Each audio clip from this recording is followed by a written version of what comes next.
হঠাৎ তড়িঘড়ি করে শাহাবুদ্দিন চুপ্পুকে রাষ্ট্রপতির পদ থেকে সরিয়ে কি বার্তা দেয়া হলো? এতে সার্বিকভাবে কি পরিবর্তন আসবে, বিশেষত কি পরিবর্তন হবে রাজনীতিতে? চুপ্পু অস্বীকার করলেও গুঞ্জন আছে শেখ হাসিনার সঙ্গে ফোনে কথা বলায় কাল হয়েছে তার। শেখ হাসিনার সঙ্গে ফোনে কথা বলেছেন সাবেক বিরোধী দলীয় নেতা জাতীয় পার্টির চেয়ারম্যান GM কাদেরও। কি কথা তার সাথে?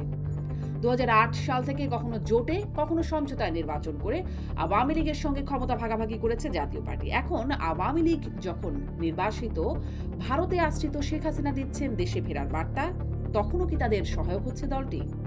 2024 নির্বাচনের আগে ভারত সফর থেকে ফিরে জাতীয় পার্টির চেয়ারম্যান GM কাদের বলেছিলেন, ভারত সফরে কার কার সঙ্গে এবং কি বিষয়ে আলাপ হয়েছে পারমিশন ছাড়া বলা যাবে না।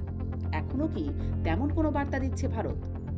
24 জুলাই আন্দোলনের পর 25 সালে আরও এক দফা বড় ভাঙনের শিকার হয়েছে জাতীয় পার্টি। 26 জাতীয় নির্বাচনে বিএনপি বা জামায়াতের সঙ্গে জোট বেঁধে নির্বাচন করতে চাইলেও সাড়া না পেয়ে পরে এককভাবে নির্বাচন করে একটি আসনেও জয় পায়নি দলটি। তবে কি বিলীন হয়ে গেল জাতীয় পার্টি? এসব প্রশ্নে স্বপ্নধরা নিবেদিত পালস অব পলিটিক্সে আজ আমার অতিথি জাতীয় পার্টির চেয়ারম্যান GM কাদের।